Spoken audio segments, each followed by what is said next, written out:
Muito bem, meus amados. Vou começar cumprimentando-os com a paz do Senhor, dizendo para vocês que é uma alegria imensa, mais uma vez, reencontrá-los em sala de aula e termos a oportunidade de dar continuidade à nossa matéria. Peço perdão para vocês. Hoje está acontecendo o pré-congresso de jovens da Regional Adeluz e, como pastor responsável, precisava participar, pelo menos na abertura, dando a minha palavra de apoio. Já estamos aqui e agora nós vamos dar continuidade à aula. Está todo mundo aí? Vanilson, José Hilton, Alex Viegas, o Birajara, Felipe Augusto, Gesiel, Jefferson, Presente. Vanessa Moura, João Kevin, enfim, tá todo mundo aí? Amém, pastor. Amém, meu pastor. Glória a Deus, Amém, estamos aqui. pastor. Amém. Amém, pastor. Então, beleza. Então, vamos lá. Nós vamos ler o nosso texto base, Atos capítulo 8, versículo 27 ao 31, e eu vou pedir para o Lucas, que já está aí no gatilho, ler esse texto e o Jefferson Sales vai fazer a oração. Lucas, lê para nós aí esse texto. Glória a Deus. Estão me ouvindo? Estou ouvindo. Atos 8, 27 a 31. No caminho encontrou o eunuco etíope, um oficial importante, encarregado de todos os tesouros de Candace, rainha dos etíopes. Este homem viera a Jerusalém para adorar a Deus e, de volta para casa, sentado em sua carruagem, lia o livro do profeta Isaías. E o Espírito disse a Felipe: aproxime-se dessa carruagem e acompanha. Então Filipe correu para a carruagem, ouviu o homem lendo o profeta Isaías e lhe perguntou: o senhor entende o que está lendo? Ele respondeu: como posso entender se alguém não me explicar? Assim convidou Felipe para subir e sentar-se ao seu lado. Amém. Jefferson, ora.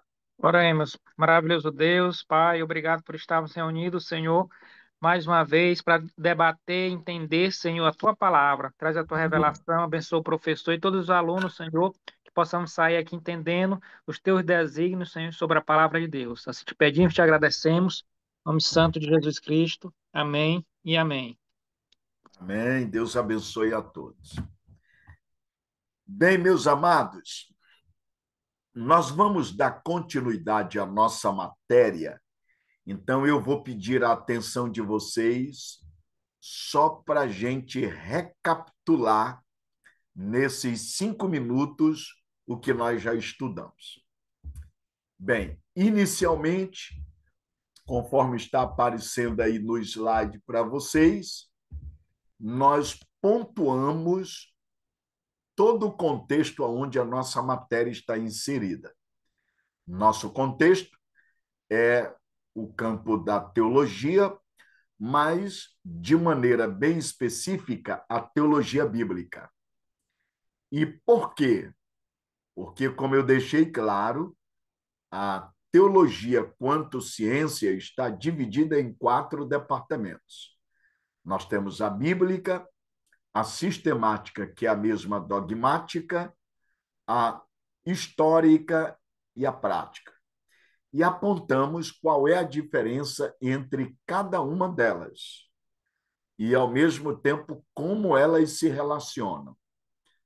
A bíblica estuda Deus na perspectiva das Escrituras, a sistemática estuda Deus na perspectiva das teologias ou dos teólogos, a histórica na perspectiva da história e a prática ou a pastoral na perspectiva da praticidade. Como elas se relacionam? Não há como você se dedicar apenas à teologia bíblica, ou apenas à sistemática, ou apenas a histórica ou pastoral. Não tem como. Estudar teologia é, de fato, entrar nesses 4 departamentos. Você não pode desprezar uma em detrimento da outra. O que você tem é que se posicionar de acordo com a ordem. Ou seja, se você está estudando teologia, você precisa começar pela bíblica, porque as escrituras é a fonte. Então, ela é que vai te dar todos os critérios necessários que você precisa para saber ter uma cosmovisão correta a respeito de Deus, de si e a respeito do universo em torno da sua vida. Então, primeiro, teologia bíblica, ela vai te habilitar a lidar com a sistemática te habilita a lidar com a histórica, e uma vez que você tem conhecimento bíblico, sistemático e histórico, aí você, consequentemente, vai para o 4º e último nível, que é a teologia prática. Por que a gente percebe muita gente com conceitos errados a respeito de Deus, fazendo aplicações erradas? Porque não tem uma boa teologia bíblica. Então, o que eu deixei claro para vocês, quando nós estudamos esse aspecto, é que você tem e precisa ter uma teologia bíblica bem definida. Ou seja, a teologia bíblica é sempre o crivo, as lentes, o óculo, o critério pelo qual você vai analisar a sistemática, a histórica e a prática. Bem, dito isto, também apontei para vocês justamente a história da interpretação.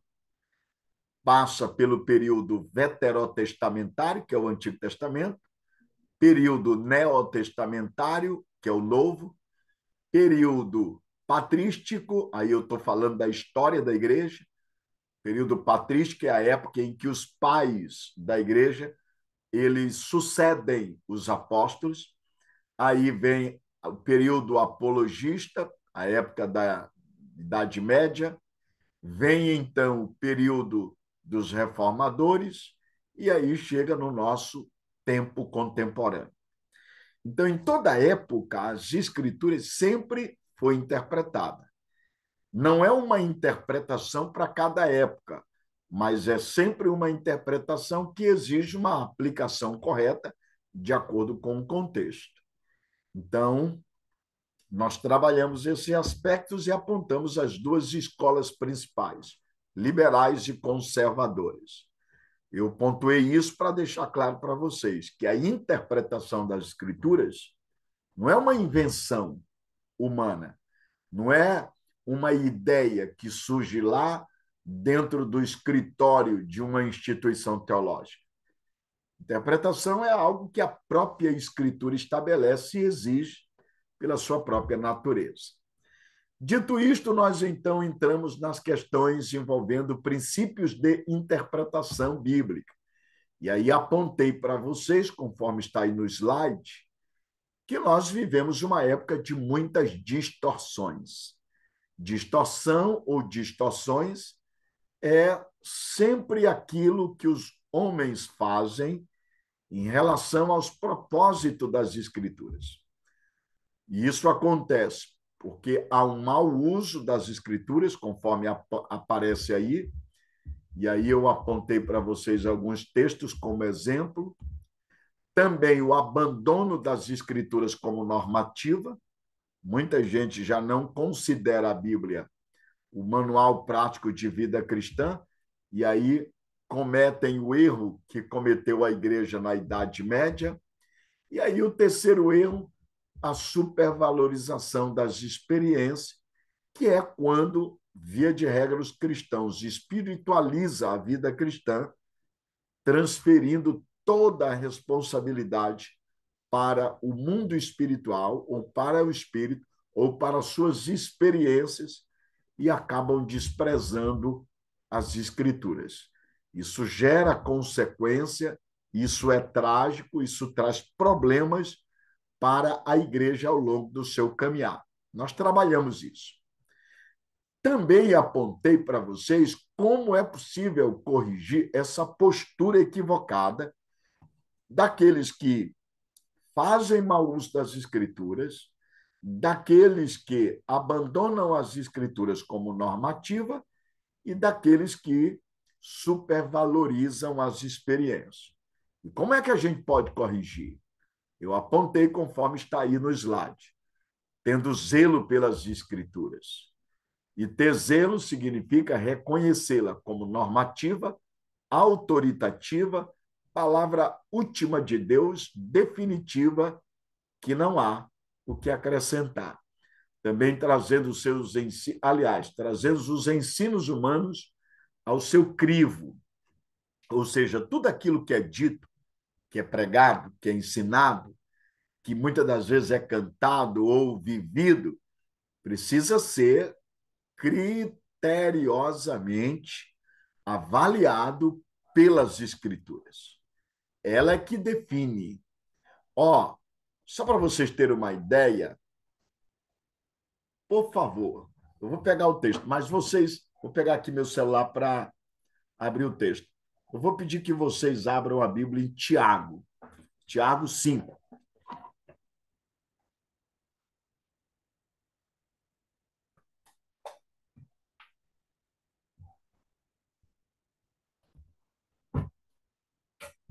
Abram a Bíblia aí em Tiago 5 e eu vou explicar para vocês por que eu estou pedindo exatamente para vocês abrirem esse texto. Eu estava ouvindo ontem alguém expor, alguém pregar. A pessoa que pregou, se vocês perguntarem para mim assim, ela pregou heresia? Eu digo para vocês, não, não pregou nenhuma heresia. Mas é interessante que, em alguns momentos, ela fez uso do texto que eu vou citar e, consequentemente, também fez a aplicação errada. Eu não corrigi, não falei nada, até porque se tratava de uma figura feminina, era um trabalho de mulheres, e considerando a mensagem como um todo, eu diria que ela teve muito mais pontos positivos do que negativos. Então, como esse ponto foi algo assim que eu percebi não ser tão grave, não gerar tanto equívoco, então eu deixei passar. Mas o ponto é, mulher de Deus, e tem o meu respeito, mas cometeu um equívoco que eu estou dando como exemplo aqui. Ó. Interessante. Tiago, capítulo 5, vocês encontraram o texto? Amém. Sim, senhor. Sim, Beleza. senhor. Professor, na Tiago, hora que o senhor capítulo tiver uma 5, folga aí, eu quero tirar uma dúvida com o senhor, tá bom? tá? Beleza. Ó, Tiago, capítulo 5, o versículo de número 14, está escrito assim, ó. Vou começar pelo 12, que foi o texto que a pessoa usou. Acima de tudo, meus irmãos, não jurem nem pelo céu, nem pela terra, nem por outra coisa qualquer, mas que o sim de vocês seja sim, e que o não de vocês seja não, para que vocês não incorram em condenação. Aí no 13, olha o que diz o texto. Foi aonde a pessoa começou a ler.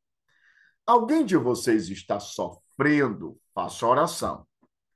Alguém está alegre? Cante louvores. Alguém de vocês está doente? Chame os presbíteros da igreja e estes façam oração sobre ele, ungindo com óleo em nome do Senhor. E a oração da fé salvará o enfermo. É bem aqui. Ó. A pessoa, ela estava falando sobre a importância da oração. Então, ela não se prevaleceu de textos, ela usou da sua experiência pessoal E aí, bom, quando alguém vai pregar que não se prevalece das escrituras e sim de sua experiência, a probabilidade de cair em erro é de 99,9%. E quando começou, eu já percebi, ela vai cometer erro.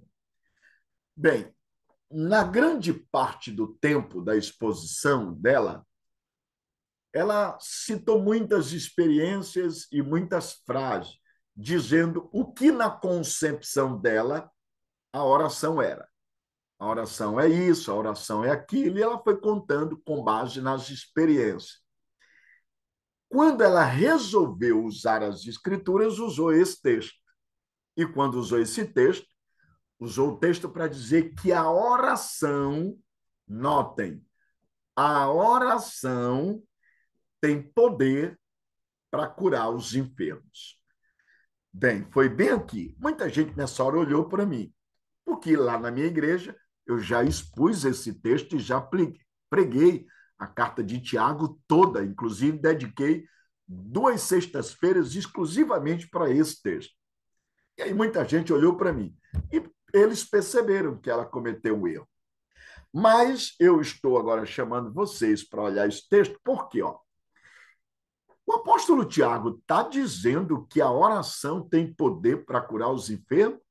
Eu quero ouvir isso de vocês, sim ou não? Não. Bem, a Vanessa Moura disse não, eu quero ouvir os demais. Vamos lá. No texto aqui não tem essa afirmação, não. Quem é que está falando? O Birajara. Ah, beleza. Quem mais quer se manifestar aí?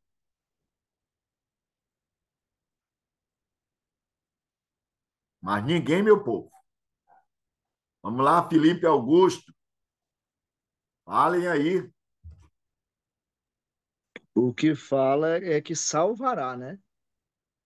Pois é, mas ainda assim, será que a oração tem poder tanto para curar quanto para salvar? Eu pergunto. Essa é a Não, minha pergunta. aí não. A oração não, mas eu acho que a fé sim, Não. né? Beleza, esse é o ponto. Olha, quando ela fez a colocação, na hora eu lembrei de vocês. O ponto é, olha o que o texto está dizendo. Alguém de vocês está sofrendo? Faça oração. Alguém está alegre? Cante louvores. Aí o 14. Alguém de vocês está doente? Chame os presbíteros da igreja. Lembrando que presbítero aqui não são os presbíteros como nós conhecemos hoje, uma classe de obreiros abaixo dos pastores. Presbítero aqui são os pastores da igreja, os líderes da igreja. Eles é que são os presbíteros. Aí, e estes façam oração sobre ele. Ele quem? O doente. Agora, tem todo um cerimonial. Além da oração, ungindo com óleo. Aqui é o chamado óleo da unção. Ungindo com óleo em nome do Senhor. Olha só bem isso. Em nome do Senhor. Aí continua, complementação. E a oração da fé salvará o enfermo. E o Senhor, olha aqui o fechamento do raciocínio. E o Senhor o levantará. E se houver cometido pecados, estes lhe serão perdoados. Então, deixa eu dizer, qual foi o erro da serva de Deus na noite de ontem? Ela confundiu o meio com a causa. Notem, oração é um meio pelo qual alguém pode ser salvo na sua vida. É o meio. Meio não é causa. É o meio, quer dizer, a oração é um meio de graça. Mas a causa está no final do versículo. Olha o que diz. E o Senhor o levantará.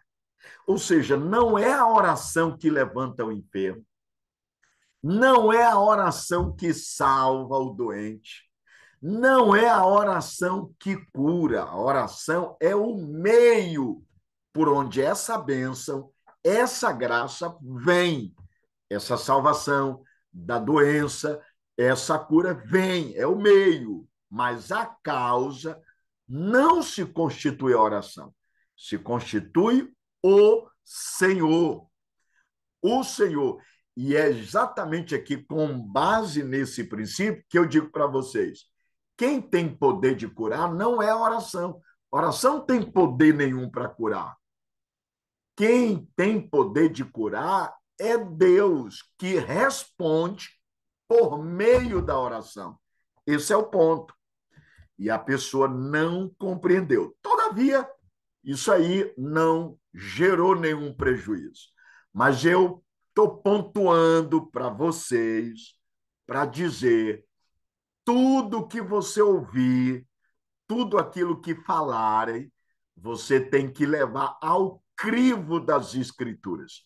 Por isso que eu botei aqui, ó, trazendo os ensinos humanos, está aí no slide, ao seu crivo, ou seja, subordinando-os às Escrituras, ou seja, subordinando a Bíblia.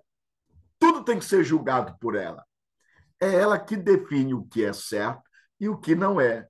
Então, nesse texto aqui, primeiro, ninguém tem autorização para sair com óleo de unção, ungindo absolutamente nada. Dois, quem está autorizado biblicamente a ungir é o pastor. Se o pastor não puder, que é o presbítero da igreja, ele pode delegar um obreiro que também faça parte dessa ordem sacerdotal. Todavia, não é todo mundo. E detalhe, é o enfermo que o manda chamar, não é ninguém que sai por aí ungido. E, em terceiro lugar, não é a unção que cura e nem a oração que tem poder, é o Senhor. Agora, a oração é apenas é o meio pelo qual essa bênção é alcançada. Deu para entender? Sim, senhor. Amém. Beleza. O que mais que se tem que fazer para corrigir os erros? Ter um bom senso. Já falamos sobre isso. Obter uma herança teológica coerente. O que é isso? Você precisa estar sempre aos pés de alguém com um nível mais elevado do que o seu, que esteja na condição de te mentorizar e te auxiliar e te ajudar diante de situações que você não sabe como fazer ou não tem certeza se está certo. E aí você recorre a alguém. Isso é obter uma herança teológica. E aí, em sexto lugar, tendo cuidado com o experiencialismo. E aí eu aproveito. Não despreze a experiência. Só tenha cuidado para que ela não seja o vetor que venha reger a sua vida. Bem, dito isto, na aula que nós gravamos, nós tratamos sobre conceitos e definições práticas da interpretação bíblica. E aí eu introduzi sobre o que é exegese, o que é hermenêutica, já dei essa explicação para vocês e deixei claro para vocês que tanto a exegese quanto a hermenêutica atuam de mãos dadas, uma trabalha o texto e a outra o contexto, mas elas se completam, já deixamos isso claro para vocês. Apontamos também na última aula que tivemos alguns textos, entre eles nós trabalhamos 1 Coríntios, capítulo 3, verso 1 ao 11, onde eu apontei para vocês por que no capítulo 12 Paulo trata sobre dons, aí no 13 fala sobre amor, e aí no 14 ele vem e fala sobre profecia. Por que a ideia de amor está presente, que foi quando eu apontei para vocês que amor aí tem o sentido de maturidade. Bem, não vamos trabalhar esses textos, mas também nós apontamos na mesma aula que foi gravada uma cosmovisão panorâmica da interpretação. E aí nós passamos a apontar a importância da interpretação, né? Já trabalhamos isso.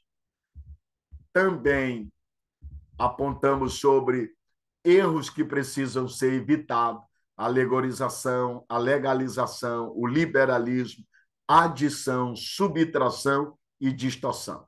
Alegorização é quando você espiritualiza um texto que é literal, ou faz o contrário, literariza um texto que é espiritual. Você precisa ter cuidado. Quando Jesus diz eu sou o pão, isso aqui não é literal, isso aqui é alegoria, figura, é metáfora. Eu sou a água, eu sou a porta, eu sou o caminho. Precisa ter cuidado com isso. A legalização é quando você olha para um texto com um olhar moralista e aí faz do texto um discurso de regra, não pode, não pode, não pode, não pode, como muitos fazem com a carta de 1 Coríntios, quando vai tratar sobre a cabeça rapada, que, por sinal, já falei para vocês. E o liberalismo é quando vocês deixam de pontuar aquilo que está no texto, ou deixam de crer naquilo que o texto está dizendo. Ou a adição é quando vocês adicionam, vocês acrescentam aquilo que está no texto, ou subtrai, tirando o que está, ou distorce, dando um sentido que não tem. Então, você precisa ter cuidado com isso. Qual o papel do intérprete? Eu deixei claro que é o mesmo do garimpeiro. O intérprete não interpreta, ele busca a interpretação que as escrituras faz acerca de si. Sobre esse particular, nós já tratamos também. Inclusive, pontuei esse texto aqui de Gálatas 1:8. Como estudar a interpretação bíblica? Deixei claro que estudar a interpretação é desenvolver uma atividade intelectual. Significa que, para se ter bons resultados, é preciso colocar em prática, ou seja, exercitar. Como? Lendo o texto continuadamente, lendo intelectualmente, lendo seletivamente, lendo minuciosamente, lendo devotadamente. E aí apontei que as maiores riquezas da Bíblia são para aqueles que trabalham com empenho para entender tudo que ela contém. É uma frase de John Pipe, muito famosa e conhecida. Bem, aqui nós trataremos sobre a interpretação e a gramática. E aí nós vamos dar continuidade daqui. Eu vou parar. Alguém quer fazer alguma observação? Eu me lembro que alguém queria tirar uma dúvida, então aproveita agora, enquanto eu estou bebendo água, para a gente descansar. Sou eu, professor. Quero tirar uma dúvida, Birajara. Beleza. Na segunda aula nossa, o senhor citou é, a situação da escola judaica, da época, que teve grandes professores, né? E aí o Ok. senhor citou que tem uma história lá dos judeus, que Jesus teve um professor lá, eu esqueci o nome do Hillel. professor. Isso. Aí eu queria fazer algumas perguntas para o senhor. A primeira é: será que essa fala dos judeus elas não vêm para menosprezar e apequenar Jesus, não? Porque, particularmente, eu não acredito assim nessa base. Por quê? Porque a Bíblia fala comparando. Jesus ele fala sobre João Batista, por exemplo. Na visão e na afirmação de Jesus foi o grande profeta. Aí, quando ele é comparado com João Batista disse: Não, os meus sinais são da terra, eu batizo com água. Ele não, as evidências que ele traz com ele é tudo do céu. Ele batiza com Espírito Santo e com fogo, né? Aí D.A. Carson, ele diz naquele texto de tanto Isaías 50, verso 4, como Isaías 9, falando sobre o maravilhoso, que ele diz que aquele maravilhoso ali é imbuído de tamanho poder sobrenatural divino, que Jesus é cheio de tudo o que precisava para suprir a necessidade do perdido homem, né? E João 8:28 diz assim, eu vou ler o texto aqui, Evangelho de João, capítulo de número 8, e o verso de número 28, diz assim: Disse-lhe, pois, Jesus: Quando levantardes o Filho do homem, então conhecereis quem eu sou, e que nada faço por mim mesmo, mas todas estas coisas eu falo como o Pai me ensinou. Então, para mim aqui, então, para mim como cristão, eu acredito que essa fala, eu queria tirar essa dúvida com o senhor. Será que esses judeus eles não estão tentando apequenar a divindade ou tirar a divindade de Jesus? Muito pelo contrário. Eu não vejo em que exatamente isso fere a divindade de Jesus. Por quê?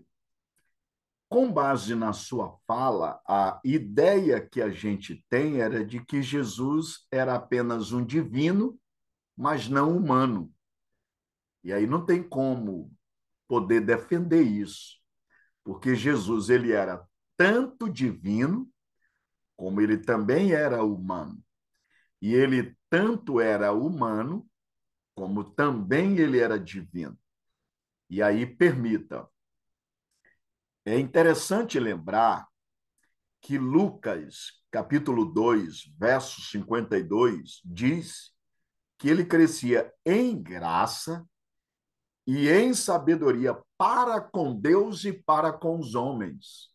Perfeito, perfeito. Não tem como se explicar isso aqui, a não ser que ele, de fato, estudou. E por que ele estudou? Porque Jesus era um ser humano normal, como todo outro.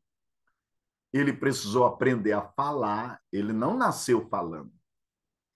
Ele precisou aprender a desenvolver relacionamentos, como toda criança. Inclusive, vou aproveitar. Quando nós olhamos para os evangelhos, nós temos o registro do Jesus Messias. E os evangelistas, Mateus, Marcos, Lucas e João, eles vão registrar tanto episódios que marcam a vida de Jesus como Deus, como é o caso dos milagres, e é por isso que De Acacio vai falar isso, porque ninguém fez o que Jesus fez. Me fale de um homem, por exemplo, que transforma água em vinho, que consegue andar sobre as águas e o que é mais interessante, o Mar da Galileia tinha 11,5 km. E a história diz que Jesus foi até o meio, provavelmente andou 6 km. Quem foi o homem que fez isso? Quem é o homem que diz para um morto com estado de decomposição 4 dias voltar a reviver? É nesses aspectos que a palavra maravilhoso lá de Isaías aponta. Mas não se pode negar o fato de que Isaías também diz que ele é humano.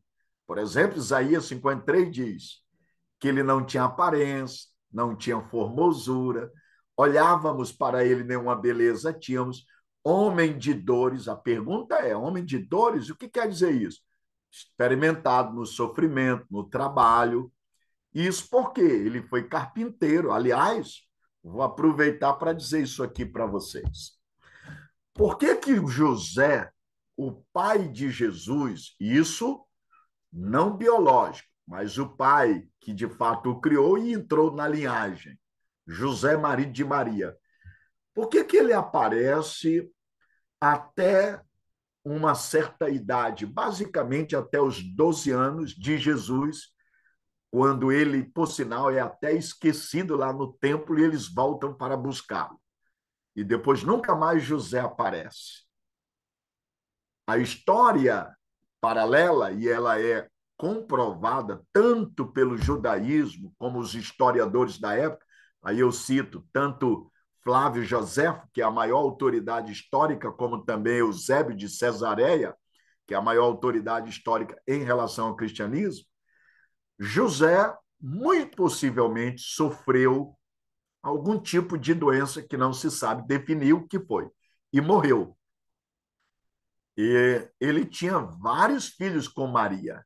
Jesus era o mais velho. Quem foi que assumiu o posto de José? Jesus. E assumiu que posto? Carpintaria. Por isso que ele é chamado de o carpinteiro de Nazaré. Aliás, essa é a razão porque quando ele começa o ministério, só depois de 30 anos, A Bíblia vai dizer que alguém, ouvindo falar dele, porque já o conhecia, sabia quem ele era, qual a profissão, como ele vivia, perguntava: pode vir alguma coisa boa de Nazaré? Ora, eles estão falando de quem? Estão falando de Jesus. Então, permita, esse argumento de que os judeus podem estar usando isso para ferir, pelo contrário, esse argumento ele é usado para autenticar a humanidade de Cristo e mostrar que Jesus era um homem perfeito. E o que é um homem perfeito? É um homem plenamente homem como nós somos. E não se esqueçam que a Bíblia diz que ele se fez um como nós, exceto no pecado. Ou seja, ele se identificou com a nossa história. E aí a grande questão: Jesus estudando? Sim, isso era uma tradição. Outra coisa, não pense que João Batista não estudou. Estudou também. O fato de João Batista começar no deserto, não pense você que ele não pertencia a uma comunidade. Ele pertencia, lembrem-se, haviam 4 grupos de religiosos naquela época: os fariseus, os saduceus, os zelotes e o quarto grupo, os escribas. A minha pergunta: quem eram os zelotes? Era o grupo que João Batista pertencia e que eles haviam ido para o deserto, segundo o contexto cultural deles, para se dedicarem à meditação, reflexão a respeito de Deus. E eles viviam fora dessa comunidade tradicional judaica, mas É eram judeus. verdade, Então, verdade. permita. A história é autenticada tanto secularmente quanto pelos maiores eruditos. Então, quando eu digo que Jesus estudou com Hillel, isso não é uma hipótese, isso não é uma especulação. Isso é algo defendido historicamente em todas as áreas do judaísmo, e isso mostra, mais uma vez, que ele era um homem nascido, não do homem, nascido de Maria, mas que herdou a humanidade e viveu como homem. Agora, tinha uma missão especial. Então, eu conheço os argumentos do D.A. Cass, John Stott, de Dr. Gleison Ash, e eu digo para vocês sem medo de errar, todos eles vão corroborar para essa afirmação que eu estou dizendo. Inclusive, só para finalizar, eu vou dizer, não vou lembrar agora o nome do autor, porque eu não vou conseguir lembrar, mas me cobrem isso. Há um livro que eu acho que vocês deveriam, nesse particular, comprar e adquirir: O Jesus Histórico. Ou seja, o autor não trabalha o Jesus divino, que operou milagres, mas trabalha o Jesus, seu contexto sociopolítico, econômico, histórico, como ele viveu, onde ele estudou, com quem ele estudou, ele pertenceu a que escola de ensino. É o Jesus histórico mesmo. E é muito importante para você ter uma dimensão de quem é Jesus. Ok, meu Obrigado, nobre? professor. Obrigado, era esse esclarecimento. Então vamos lá. Mais alguma observação? Nós vamos dar continuidade. Ninguém? João Kevin, fala alguma coisa? José Hilton, quer falar alguma coisa? Aproveite.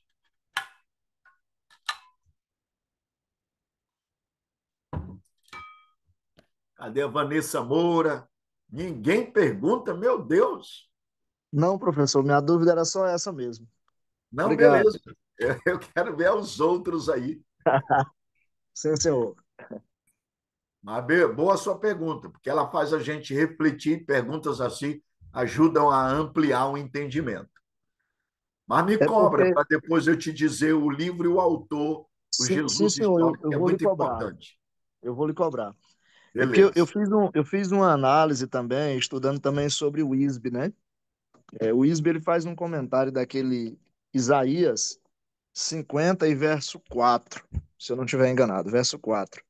Quando Deus, falando através do profeta e falando sobre Jesus, ele diz: ele deu uma língua erudita para saber a palavra certa, a falar, no tempo certo. E aí ele faz uma abertura desse texto muito bonito, mas eu vou lhe cobrar depois o nome do livro. Obrigado. Não, beleza. Essa a abordagem aí de que Jesus era um erudito, eu concordo e sou defensor, porque a gente precisa lembrar, ó, Jesus era o mestre por excelência.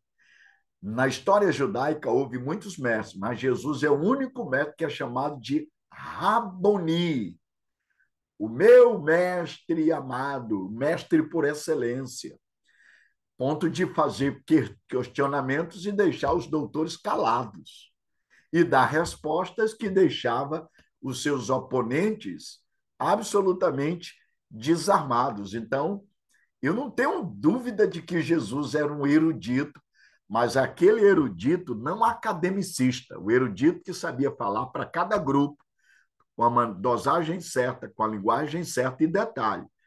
Um homem plenamente dirigido pelo Espírito. Então, eu não posso acreditar que alguém que seja dirigido pelo Espírito, como foi Jesus, pudesse ter uma palavra errada. Se Paulo não teve, imagine Cristo, que é o Deus encarnado. Então, ok? Mas a gente só precisa ter cuidado para não ferir a divindade e nem tampouco a humanidade, porque ó, onde é que está o perigo? Se eu coloco ênfase demais na divindade, eu torno a humanidade de Jesus algo irrelevante. E aí eu não posso, porque Paulo diz que quem negar que Jesus veio em carne, esse não tem a vida eterna. Então eu não posso negar a humanidade. E aí, se eu coloco ênfase demais na humanidade e esqueço da divindade, aí eu também vou criar um outro problema ainda pior. Então, o que é que na Bíblia a divindade e a humanidade fez? Isso é cristologia. Houve uma união, que é a união. As duas naturezas, divina e humana, se fundiram como café e leite, de tal maneira que elas coexistiram, ou seja, passaram a existir a partir daí sem conflito, sem desarmonia, ou seja, tudo em perfeita harmonia. Tanto é que quando nós chegar lá no céu, nós vamos encontrar esse Jesus ferido nas mãos, nos pés, com as mesmas características. A única diferença é que ele é agora possuidor de um corpo glorificado. É só isso. João Beleza? Batista, Opa, quem é? inclusive, o Gesiel aqui. Inclusive, alguns teólogos chegam a afirmar, dizendo que ele foi 100% Deus, 100% homem, Eles estão corretos. não é isso? Está correto, perfeito. 100% Deus, Perfeitamente. 100% homem. Agora, ó, a única ressalva que eu vou fazer, quando eu ouço qualquer pessoa dizer assim, Jesus era 100% homem, 100% Deus, ou 100% Deus, 100% homem, eu entendo, Exceto o pecado, né? eu entendo perfeitamente o que a pessoa quer dizer. Porém, entretanto, no entanto, todavia, tem um ponto que você precisa entender. Que, claro, vocês vão compreender isso mais na frente quando estudar com mais detalhes. Mas qual é o ponto? Quando eu digo assim, olha, eu sou 100% homem, eu estou falando 100% homem numa perspectiva adâmica. E numa perspectiva adâmica, Jesus não era 100% homem. Porque na perspectiva adâmica, 100% homem é todo aquele que nasce de O Adão, pecado.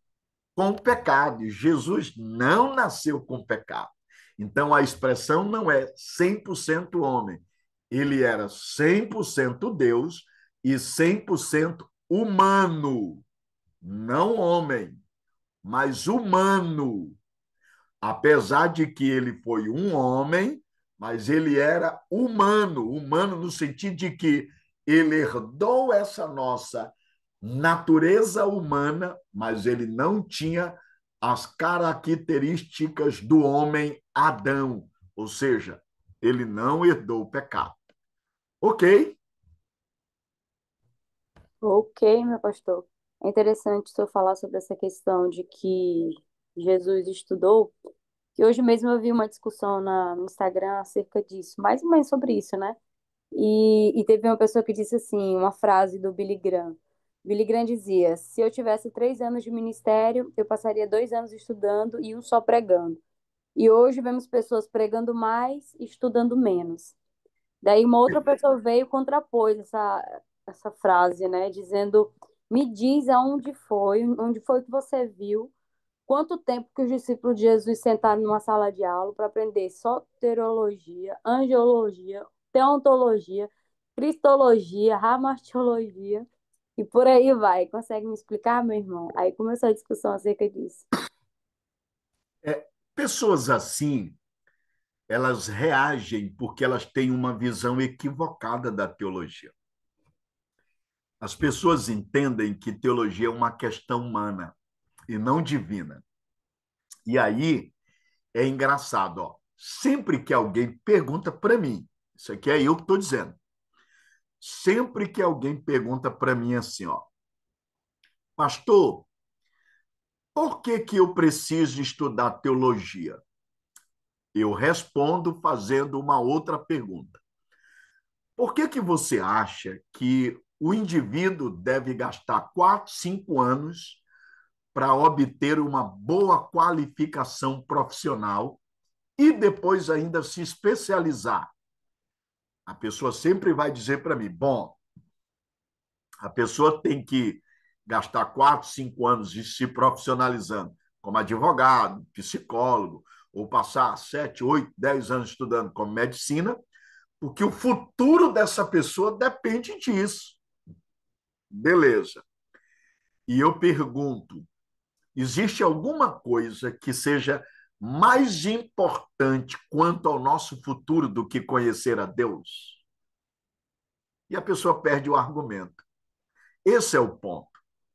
Ora, se para uma pessoa ter um futuro garantido financeiramente, a sua família, uma qualidade de vida, boa casa, bom emprego, ela precisa ser um bom profissional, gastando tempo estudando na faculdade de medicina, faculdade de direito, faculdade de psicologia, de sociologia, de pedagogia, de história, engenharia, sei lá o que for.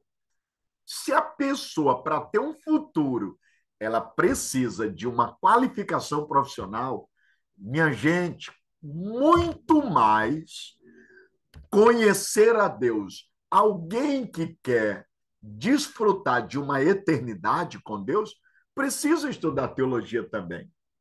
Eu não estou com isso dizendo que teologia salva, mas eu estou dizendo que toda pessoa salva, na medida em que estuda teologia, ela vai perceber que é o conhecimento de Deus que vai fomentar a sua paixão, o seu amor, a sua dedicação, vai habilitá-la a se relacionar corretamente com Deus, com a vida, com as situações.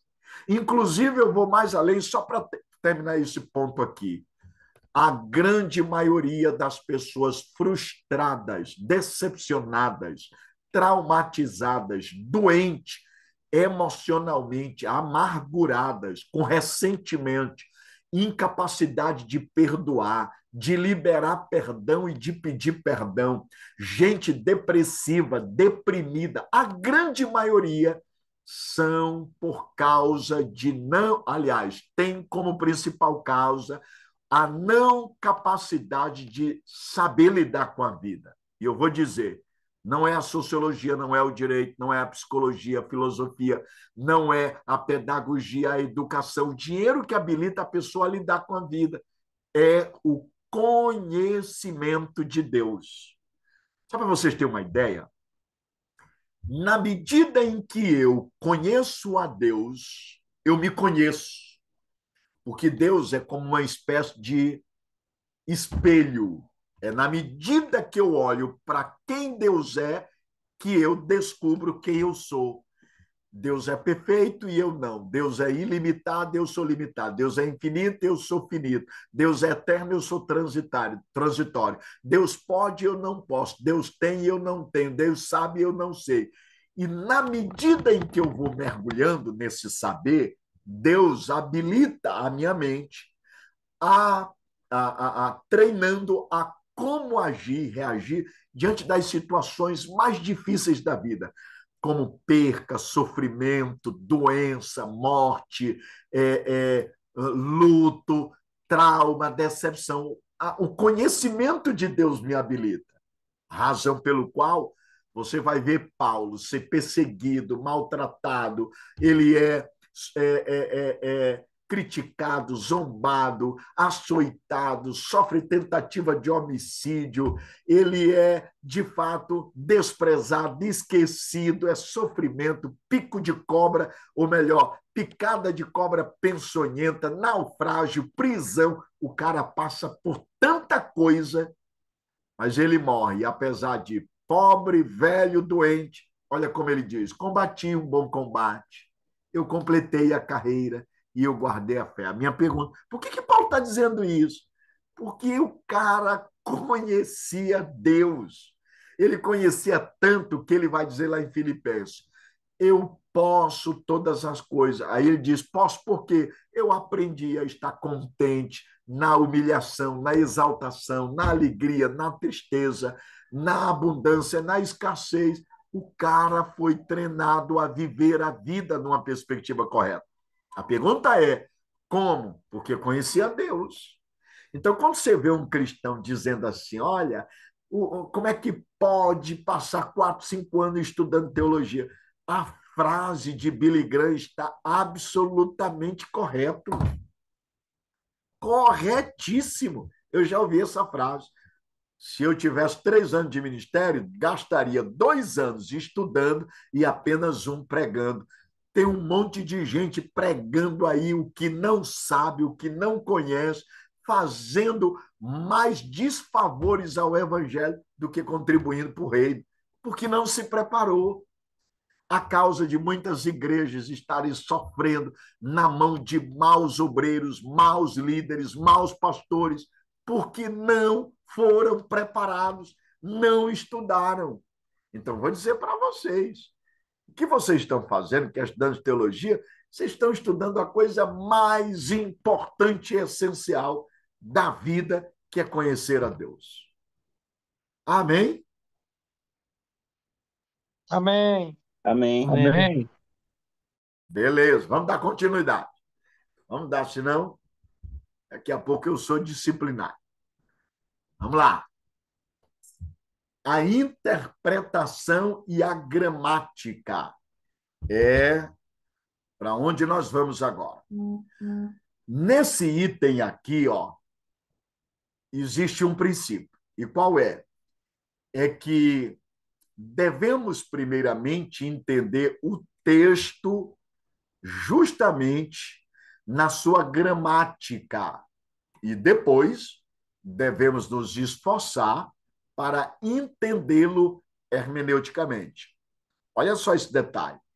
Não há como eu entender a mensagem teológica do texto sem que primeiro eu entenda a mensagem gramatical, a maneira como ela foi escrita, as palavras que o autor usou, como ele as usou, como ele as organizou.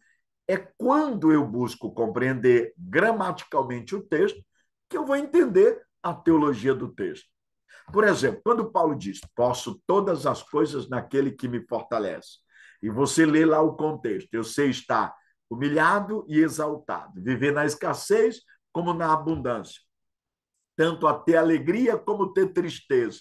Posso todas as coisas? Ora, qual é a mensagem teológica aqui? A mensagem teológica do texto são 2 princípios. Paulo está apontando a suficiência do Evangelho de Cristo e o contentamento em estar nele. Essa é a ideia. A ideia é apontar que Cristo é suficiente para nutri-lo e preenchê-lo em tudo e que, por causa da suficiência de Cristo, ele é um homem que sabe viver contente. Então, ele é tão satisfeito, ele é tão contente, que pouco importa, ele está na escassez como na abundância. Tanto a ter fartura como a ter abundância. Tanto a estar humilhado como exaltado. Para ele não faz diferença. Por que não faz diferença? Porque ele está suficientemente preenchido em Cristo. Essa é a mensagem de Filipenses. E, sobretudo, o capítulo 4, verso 10 em diante. A suficiência do Evangelho e a supremacia da pessoa de Cristo. Diante disso, o que é que você tem como resultado? Contentamento. Eu estou contente, eu estou satisfeito. Inclusive, eu vou dizer para vocês, isso aqui é tão sério, que vocês sabiam, muitos cristãos vivem insatisfeitos consigo, insatisfeitos com a vida e insatisfeito com o que tem. Sabe por quê? Porque eles não conhecem Cristo. Aí, como é que eles tentam preencher a insatisfação? Tem que trocar de carro todo ano. Tem que ter um carro novo. Tem que ter uma casa boa. Porque se não tiver uma casa boa, tem que ter um bom salário. Tem que ter, sempre estar vestindo roupa de marca. Gente, isso tudo tem a ver com ego não transformado. O que é um ego não transformado? É alguém cujo caráter, a natureza, ainda não foi transformado plenamente pelo Evangelho. E aí o ego fica nesse vai e vem. Eu tenho que trocar de carro. Só para vocês terem uma ideia. Eu sei que ter carro novo é bom. Eu, por exemplo, quero ter um carro novo. Mas há uma diferença entre eu querer ter um carro novo e, ao mesmo tempo, eu ter que ter um carro novo. Eu tenho um carro que é um Tucson automático.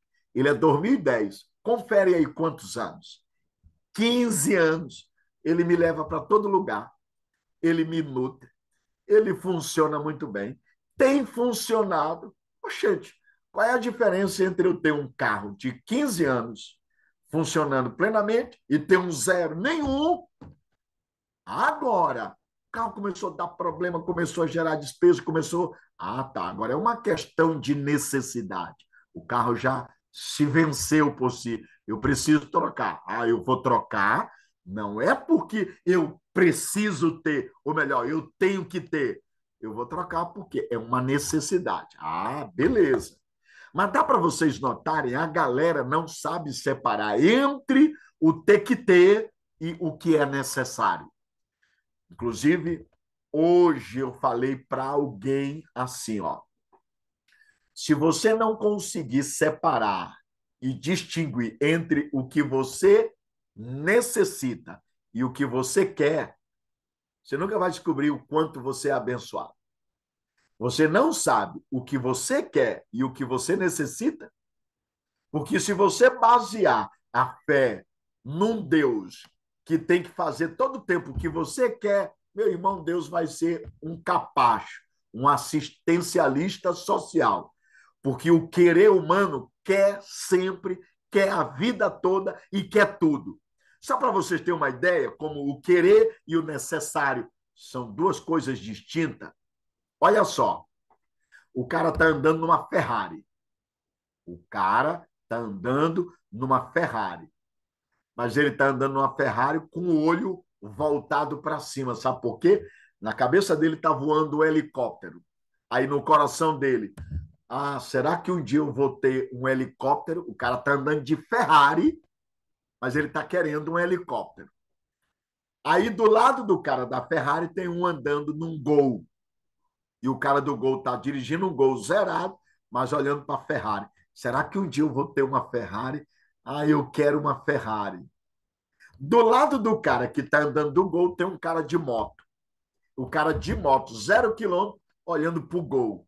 Eu hoje estou de moto, mas eu quero é um Gol. Do lado do cara do Gol tem um cara andando de bicicleta. Aí o cara de bicicleta está andando de bicicleta zerada, mas olhando para o cara da moto. Do lado do cara da bicicleta, tem um cara andando a pé na calçada. O cara está andando a pé, todo vistoso, saudável, bonito, mas olhando para o cara de bicicleta, dizendo: rapaz, eu preciso ter uma bicicleta, eu quero uma bicicleta.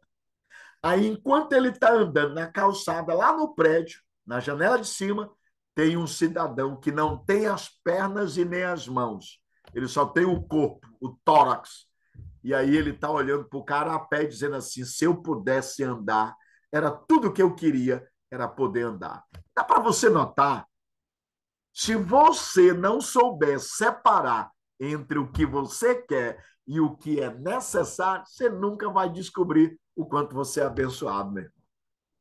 Quem entendeu, diga amém. Amém. Amém. Esse é o problema. John Pipe tem uma frase que ele diz assim, ó: a proposta do evangelho não é nos tornar ricos e saudáveis, mas, vou repetir, a proposta do evangelho não é nos tornar ricos e saudáveis, mas revelar que Cristo é suficiente para nós nos gloriarmos nele. Esse é o ponto. Uma pessoa que se gloria em Cristo e é satisfeito em Cristo, irmão, pode botar rio de dinheiro na frente dele, carro, mansão, ele não se vende. Não se vende, porque o coração dele está em Cristo. Agora, se o camarada não está, então é preciso ter muito cuidado. Bem, deu para entender isso, meu povo? Amém. Beleza. Amém. Então vamos lá, ó. Deu para entender sim. Amém. É porque esse professor aqui de vez em quando mistura a aula com aplicações práticas devocionais. Eu quero que meus alunos cheguem lá no final do curso crente, alegre, fervoroso, e se inspire assim, dizendo: não, eu tive um professor que ele era crente, e você é crente mesmo. E eu quero que vocês sejam isso. Sejam cristãos, como dizia Dr. Martin Lloyd Jones. Lloyd Jones dizia que o cristão tem que ter luz na mente e fogo no coração. Luz na mente é conhecimento, sabedoria. Luz no coração é um espírito. Aliás, fogo no coração é unção, é autoridade, é poder, é graça de Deus. E é isso que eu quero que vocês estejam. Muito bem. Minha gente, vamos mais à frente. A interpretação e as notas de rodapé. Olha, eu quero dizer uma coisa para vocês. No Brasil, hoje, nós temos muitas Bíblias de estudo. Eu nem vou ler o texto que está aqui no slide. De vez em quando alguém me pergunta: pastor, qual é a melhor Bíblia de estudo? Eu sempre respondo: é aquela que você lê e estuda. Mas a grande verdade, a grande maioria daqueles que usam as Bíblias de estudo, eles focam nela por causa das notas de rodapé. Agora, qual é o meu ponto? Eu sei que a evolução do conhecimento abriu caminho e você tem a oportunidade de trilhar rota onde outros já abriram caminho primeiro que você. Isso é bom? É bom. Mas a minha pergunta é: qual é o critério que você tem para saber se aquilo que o autor da Bíblia de Estudo está dizendo lá na nota de rodapé é verdadeiro? Como é que você vai saber? Se você não sabe lidar com o texto, não tem critério para interpretar o texto, como é que você vai saber que a nota de rodapé que o autor está dizendo é correta? Eu dou um exemplo. Você pega a Bíblia de Estudo Pentecostal. A Bíblia de Estudo Pentecostal, que, via de regra, é adotada pela maioria dos pentecostais. Eu, particularmente, gosto do texto, mas as notas de rodapé não. Antônio Gilberto, que, por sinal, é o autor das notas, eu tenho muita discordância em vários aspectos daquilo que ele faz. Por quê? Porque são comentários tendenciosos. O que é um comentário tendencioso? Você já viu quando alguém está puxando para a sardinha? O que é puxar para sardinha? É quando você é um cristão que tem uma perspectiva a partir da experiência pentecostal, e aí, claro, você se influencia de tal maneira por ela que na hora de interpretar o texto, você naturalmente coloca os pressupostos daquilo que você, por experiência, já tem.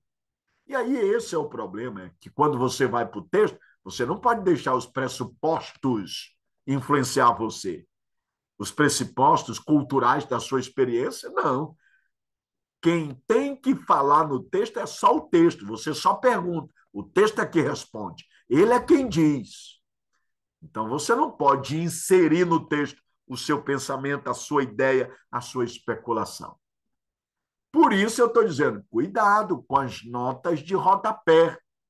Cuidado, seja ela quem for, seja a Bíblia Shed, seja a Bíblia de Estudo Almeida, seja a Bíblia de Estudo Esperança, seja a Thompson, seja a Bíblia de Estudo da Mulher, seja a Bíblia do Silas Malafaia, seja a Bíblia de Apologética, seja a Bíblia missionária, seja a Bíblia, por exemplo, do Maurice Cerulo, seja a Bíblia de Missuega, não importa de quem quer que seja. Um exemplo clássico é a Bíblia do Jimmy Swaggart.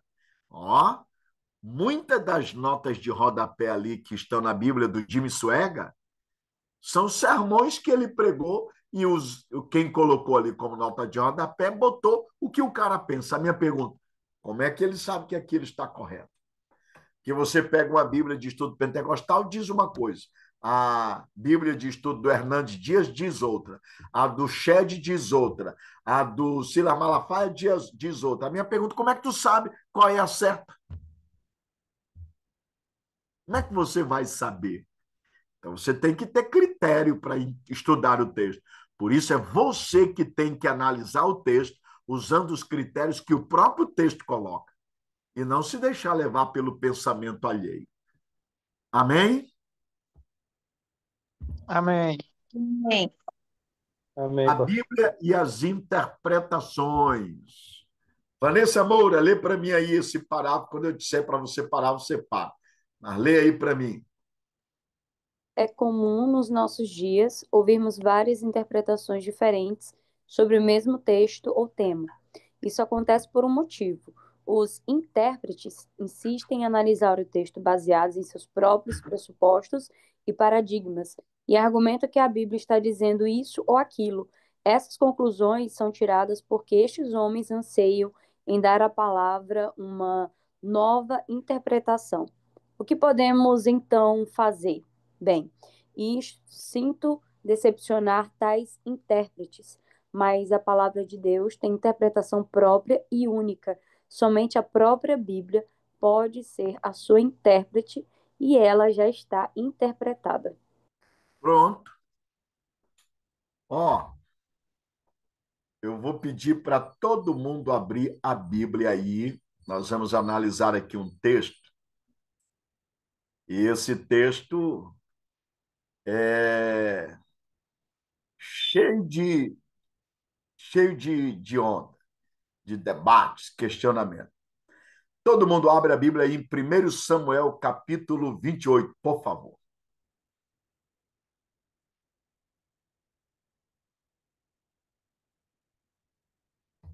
Todo mundo abre a Bíblia aí em 1 Samuel.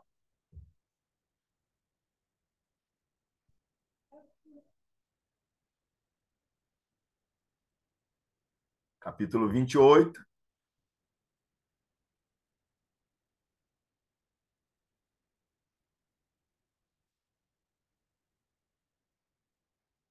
Todo mundo encontrou, amém? Amém. Amém. Amém, pastor. Olha, galera, eu já ouvi tanta coisa e o que é pior é que eu vejo cristãos fazendo defesa de argumentos de liberais. Esse capítulo registra aquele momento em que o rei Saul consulta a feiticeira médium de Endor. A grande questão aqui é: Foi Saul, ou melhor, desculpe, foi Samuel ou não foi Samuel que apareceu? Não quero que ninguém aí fique falando muito, não. Ou sim ou não, não. Pastor, foi o Samuel. Não, não, pastor. Não foi o Samuel. Bora lá, eu quero ouvir um por um. Vamos lá. Vou começar citando o nome aqui. O Birajara. Quem foi?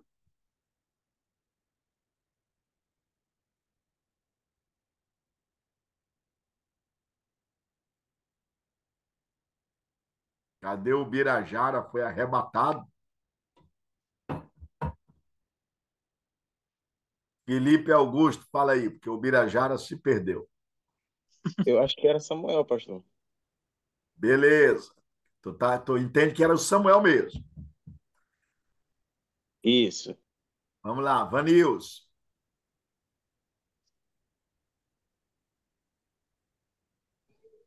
Samuel, pastor. Vamos lá, Samuel. vamos lá, Vanessa Moura. Pastor, eu ainda não tinha parado para ler esse capítulo aqui, eu tô meio perdida do que está acontecendo, mas o senhor está perguntando se Samuel apareceu aqui, é? A minha pergunta é: a médium diz que estava vendo uma figura e aí faz uma descrição. E a pergunta minha é: foi Samuel ou não foi quem apareceu? Ah, eu acho que não. Não sei. Vamos lá, Loia Marques. Só sim ou não? Samuel ou não?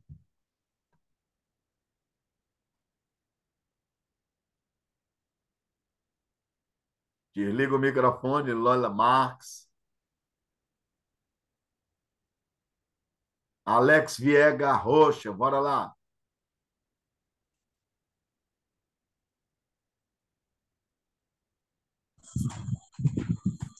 Não, eu acredito que não foi Samuel. Foi só no entendimento de Saul. Eudes Marinho, muito bom. Eudes Marinho. Sim, pastor. Era aí. Sim, rapaz, tu estava assistindo televisão, era? Foi aquela que passava na Record. Bora, moço. Quem era aí? Era Samuel ou não era? Eu acho que não era, não. Beleza, vamos lá. Gesiel Dias. Eu acredito que seja Samuel. Lucas Vinícius. Não. Leni Luiz. Não, Beleza, muito bom. Então nós temos aí uma parte que acredita que era Samuel e uma parte que não acredita. Galera, vamos olhar o texto superficialmente. A gente não vai entrar muito nos argumentos. Vamos entrar aqui, ó. Acompanhe a leitura. E aconteceu que naqueles dias os filisteus reuniram os seus exércitos para a guerra, para lutar contra Israel. Então Aquis disse a Davi: fique sabendo que você irá comigo para a batalha, você e os seus homens. Então Davi disse a Aquis: assim você saberá o quanto este seu servo pode fazer. Aquis respondeu: por isso você será meu guarda pessoal para sempre. Samuel já havia morrido. Notem, Samuel já havia morrido. Ele já estava morto. E todo Israel o tinha chorado e o tinha sepultado em Ramá, que era a sua cidade.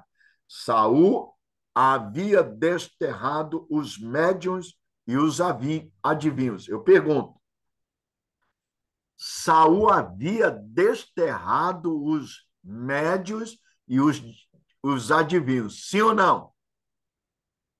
sim. Sim, beleza. Então vamos lá. Então nós temos duas situações. Samuel já tinha morrido e Saul havia desterrado. Se você for pegar o contexto histórico, ele fez isso logo no início em que assumiu o governo, o reinado de Israel. Ele governou 40 anos e, por orientação de Deus e supervisão de Samuel, ele fez com que os médiuns e os feiticeiros, os adivinhos, fossem desterrados. Lembrando que muitos deles foram mortos, assassinados, e você vai ver isso mais à frente. Verso 4: os filisteus se reuniram e foram acampar em Sunem. Saul reuniu todo Israel e eles acamparam em Gilboa. Quando Saul viu o acampamento dos filisteus, foi tomado de medo e muito estremeceu seu coração. Saul consultou o Senhor. Olha só esse detalhe. Consultou o Senhor, porém o Senhor não lhe respondeu. Nem por sonhos, 2, nem por Urim, 3, e nem por profeta. Notem, Deus não respondeu Saul e não respondeu nem em hipótese alguma. Ele não respondeu por sonhos, por Urim e nem pelos profetas. Ou seja, Deus tornou o céu de bronze para Saul. E por que Saul, nesse cenário, nesse contexto, já havia sido rejeitado por Deus? Já havia sido rejeitado. Agora, ó, então Saul disse aos seus servos: procure uma mulher que seja médium, para que eu me encontre com ela e a consulte. Os servos responderam: há uma mulher em Edó que é médium. Saul se disfarçou. Olha só esse detalhe: ele se disfarçou, vestiu outras roupas e se foi acompanhado de 2 homens. Chegaram de noite à casa da mulher e Saul lhe diz: peço que você adivinhe, adivinhar. Ele está pedindo para a mulher adivinhar para mim pela necromancia e me faça subir aquele que eu lhe disser. Mas a mulher respondeu: você sabe muito bem o que Saul fez. Olha só o que foi que Saul fez. Eliminou da terra os médiuns e os adivinhos. Eliminou. Sabe o que é eliminar? Matar. Ele matou. E por ordem de quem? De Deus. E sob a coordenação de quem? De Samuel. Ele, Saul, foi só o executor. Agora, notem, da terra os médios adivinhos. Então, por que você está me preparando uma armadilha que pode me levar à morte? Então Saul lhe jurou pelo Senhor, dizendo: tão certo como vive o Senhor, nenhum castigo lhe sobrevirá por isso. Então a mulher perguntou: quem você quer que eu faça subir? Ele respondeu: Samuel. Quando a mulher viu Samuel, gritou em alta voz e disse a Saul: olha só isso. Quando a mulher viu Samuel, gritou em alta voz e disse a Saul: por que você me enganou? Pois você mesmo é Saul. Mas o rei disse à mulher: não tenha medo. O que você está vendo? A mulher respondeu a Saul. Aliás, respondeu a Saul: vejo um Deus subindo da terra. Ele perguntou: como é a sua figura? Ela respondeu: vem subindo um ancião, está enrolado numa capa. Então Saul entendeu que se tratava de Samuel e se inclinou com o rosto em terra e se prostrou. Gente, aonde é que o texto está dizendo aqui que foi Samuel? Bora lá, quem disse que foi Samuel? Me diga aí. Aonde é que está dizendo que foi Samuel? E pastor, Vamos lá. Quem é que está falando? é o Lucas aqui. Perfeito. A visão de alguns rabinos judeus, eu achei até engraçado isso quando estava estudando sobre, é que realmente foi Samuel que apareceu. Tem a Uhum, outra linha de pensamento também, mas pelo que eu percebi, a maior parte deles acreditam realmente que foi Samuel, né? uhum. E o motivo deles dizer que foi Samuel, eu vou dizer aqui, não que eu acredite nisso. Como eu falei, a minha resposta foi não, né? Mas se eu estiver errado, mas o texto diz assim, os judeus eles entendem que foi Samuel porque para eles a Bíblia diz claramente que era Samuel. No versículo 12, que a mulher fala, vendo pois a mulher Samuel, né, a Samuel, e nessa parte que o senhor falou, Saul entendeu, eu entendo que Saul entendeu, né? Aham. Na parte do versículo 15, que eles falam assim, que na Bíblia está escrito, Samuel disse a Saul. É uma primeira hipótese nessa visão nessa visão judaica, né? Ok. A outra é que a figura que falou, né, ele deu uma profecia que se cumpriu plenamente, corretamente, 100%. Dizendo que ela se cumpriu, então mostrando que era um espírito de profecia. A terceira, eles falam que o narrador, no caso quem escreveu o livro, não tratou como um espírito, né, como algo de engano. Eles falaram que geralmente quando tem algo de engano, o espírito de engano foi colocado, os narradores colocavam.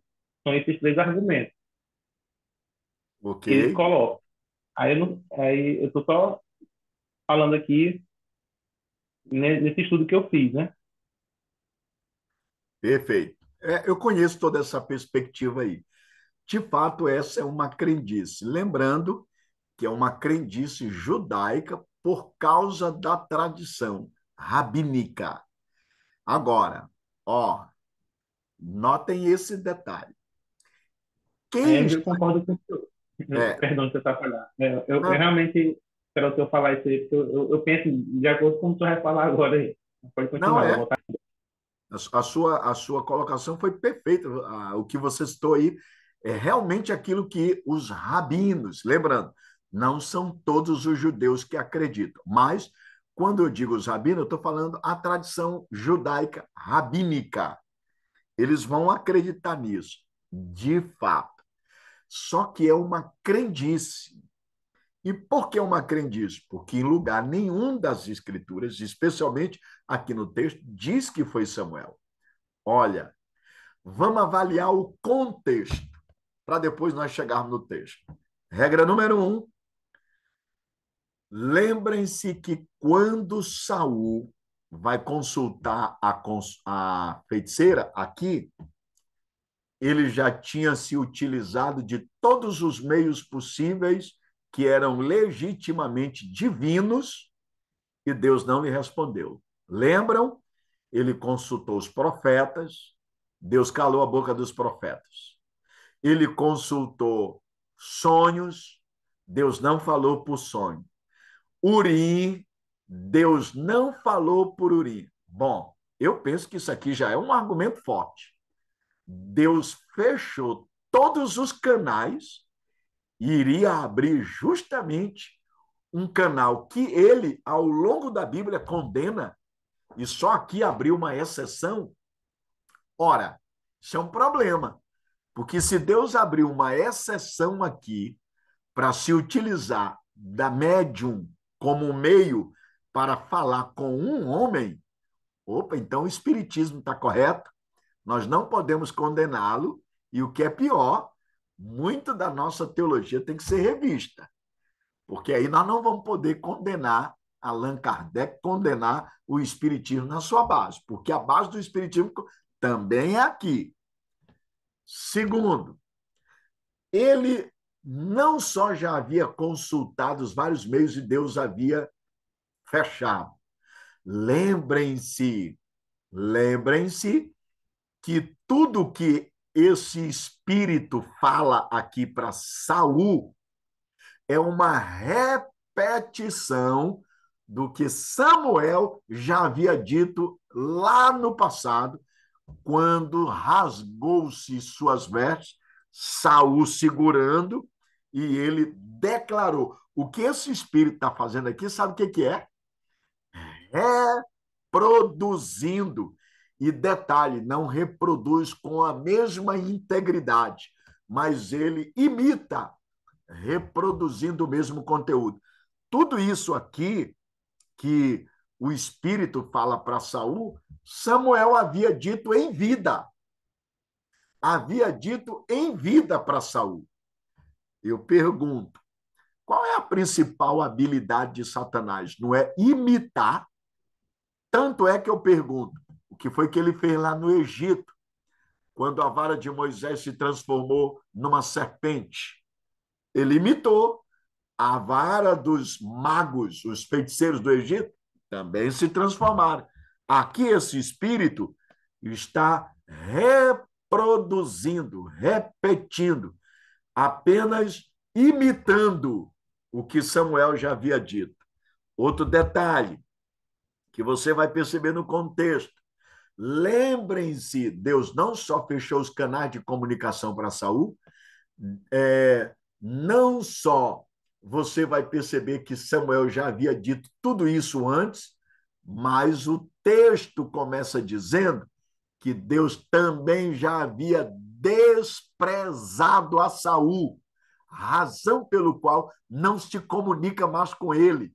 Outro detalhe, nesse cenário aqui, Saul não tinha mais o Espírito de Deus, e sim era possuidor de um espírito maligno que só se afastava quando Davi tocava harpa.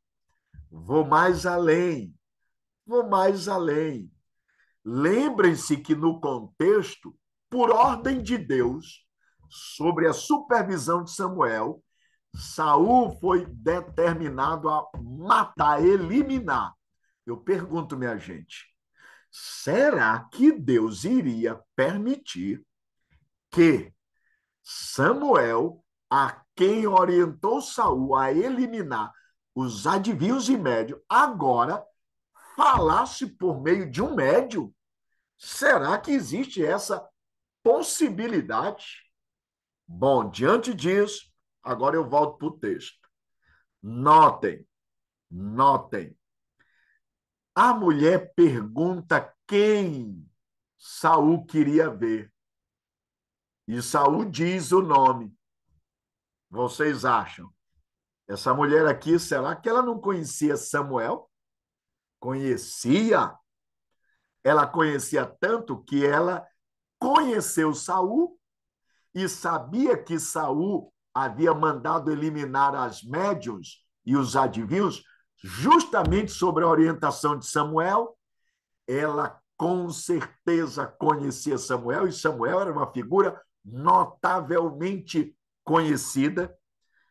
Quando ele diz que queria ver Samuel, ela vai na encenação. Estou vendo um Deus, tanto é que é Deus com letra minúscula. E aí Saul pergunta quem? Ela não diz que é Samuel. Olha só, verso 13. Mas o rei disse à mulher: não tenha medo. O que você está vendo? A mulher respondeu a Saul: vejo um Deus subindo da terra. Olha só isso. Um Deus subindo. Aí ele perguntou: como é a sua figura?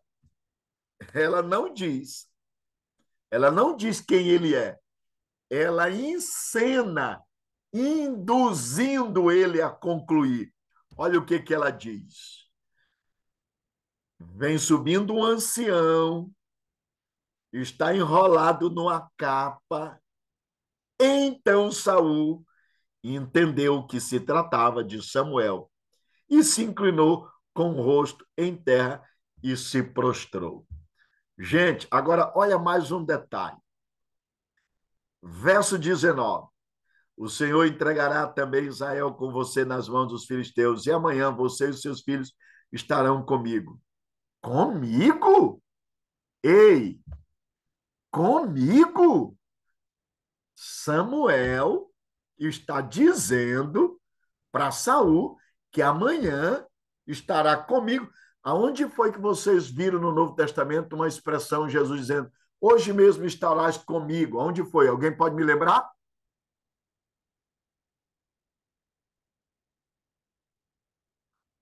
Vamos lá, meu povo. No paraíso. Lá na cruz. Beleza. Quem foi que disse isso? Foi Jesus, não foi? Jesus. Ele é Deus. Agora eu pergunto, e Samuel tem autoridade e critério para falar isso a um homem que Deus desprezou, tirou o seu espírito, rejeitou Eu pergunto, ele tem poder para fazer isso? Não. Pois é, isso aqui tudo vai ajudar a gente a chegar a uma conclusão.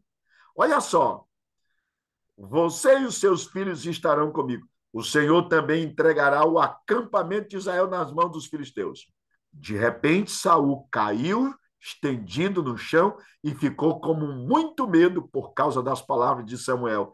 Faltavam-lhe as forças, porque não tinha comido nada todo aquele dia e toda aquela noite. A mulher se aproximou de Saul e, vendo que ele estava muito perturbado, disse a ele: Veja, esta tua serva deu ouvido à sua voz.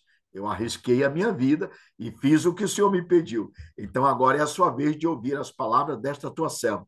Desde que eu traga um pouco de comida, coma para que o Senhor tenha força e possa seguir o seu caminho. Porém, ele se recusou, dizendo: Não vou comer. Mas os seus servos e a mulher insistiram, então ele concordou, levantou-se do chão, sentou-se na cama. A mulher tinha uma casa, um bezerro gordo que ela se apressou em matar, pegou também a farinha, amassou e a fez, alguns pães sem fermento, e trouxe a comida a Saul e os seus servos, e eles comeram. Depois se levantaram e foram embora naquela noite. Vou fazer uma pergunta para vocês aqui. A mulher diz que ele. A mulher não, desculpe. O espírito fala através da mulher que ele ia morrer. Mas descreve como ele ia morrer?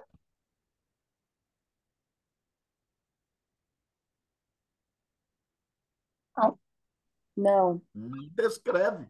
Não descreve. Por isso eu volto a dizer, ela só repetiu. Todo mundo vai morrer.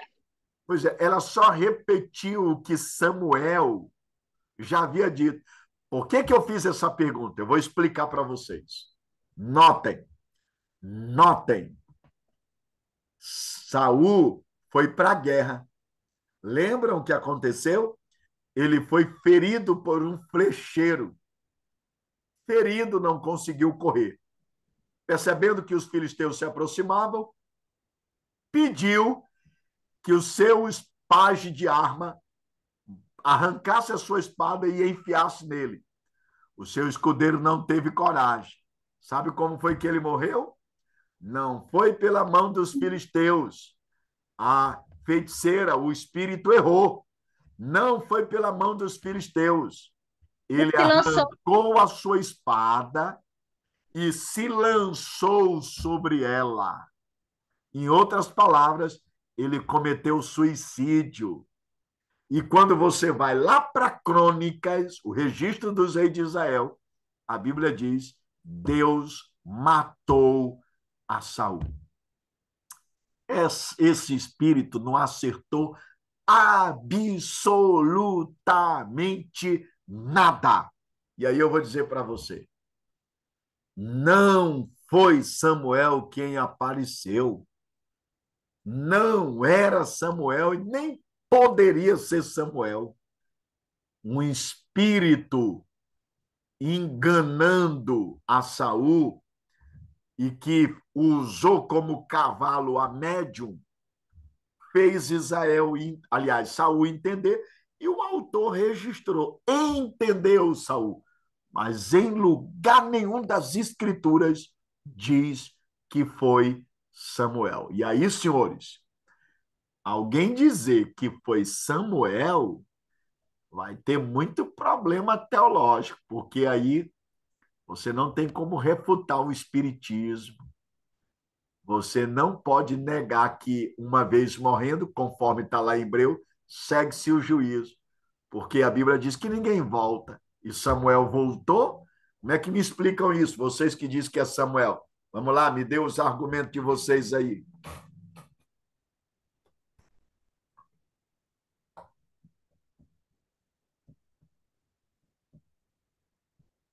Bora lá, meu povo.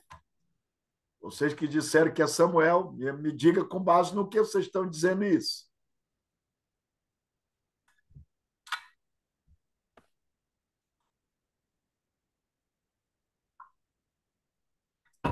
Oxe, todo mundo ficou calado agora?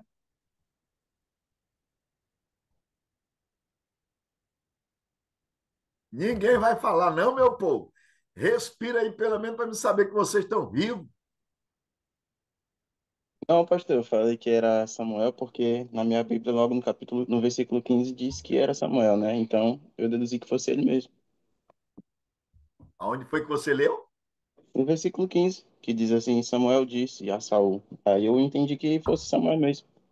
Pois é, mas lembre-se que isso só é dito depois que Saul pergunta para a mulher, lá no 13, quem ela está vendo, e ela induz. E o autor apenas está registrando a narrativa. O autor tem que ser fiel, de acordo com os fatos. Mas a Bíblia, em momento algum, está dizendo. O texto aí é uma narrativa onde o autor aponta quem é Samuel. Claro, ele está falando aí no 15, porque lá no 13 a mulher já havia dito e induzido Saul a achar que era. Mas a grande questão, se você se baseou só no 15, você cometeu um equívoco gravíssimo. Você fez uma conclusão com base num texto.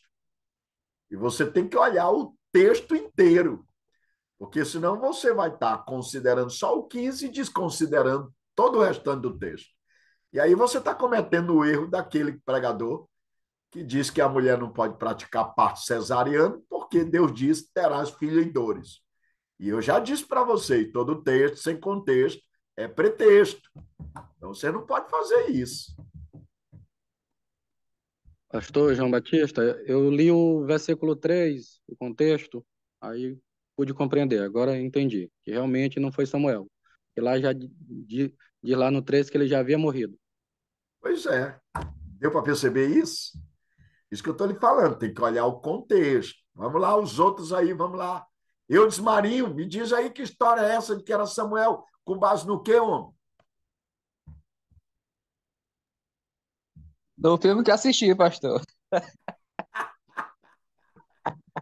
É a pesca. Ai, meu Jesus. Eita, diz Vamos que lá, deve ler quem a Bíblia. mais aí diz que era aí? Vamos lá, meu povo.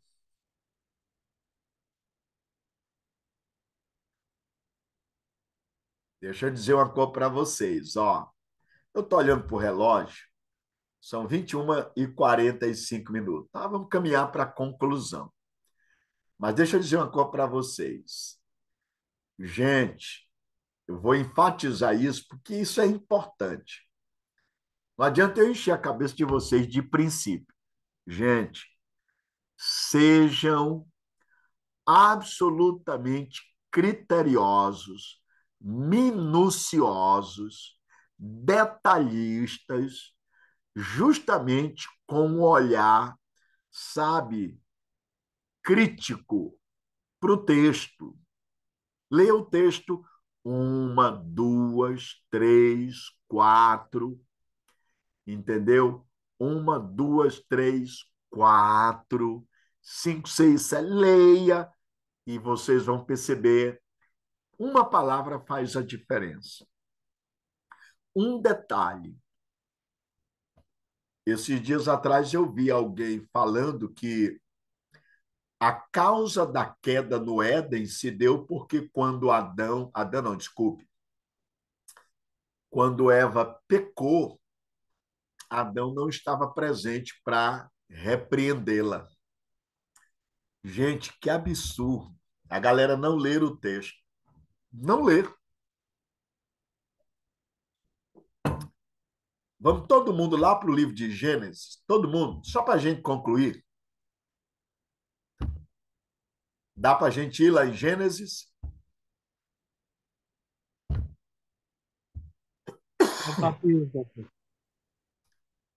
Então vamos lá. Eu vou... Capítulo, Capítulo 3. a tentação e a queda. Capítulo 3, é.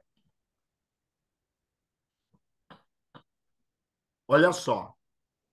Eu vou ler, ó. Verso primeiro. Mas a serpente, mais astuta que todos os animais selvagens que o Senhor Deus tinha feito, disse à mulher: fazer o seguinte. Vanessa, lê o verso 1.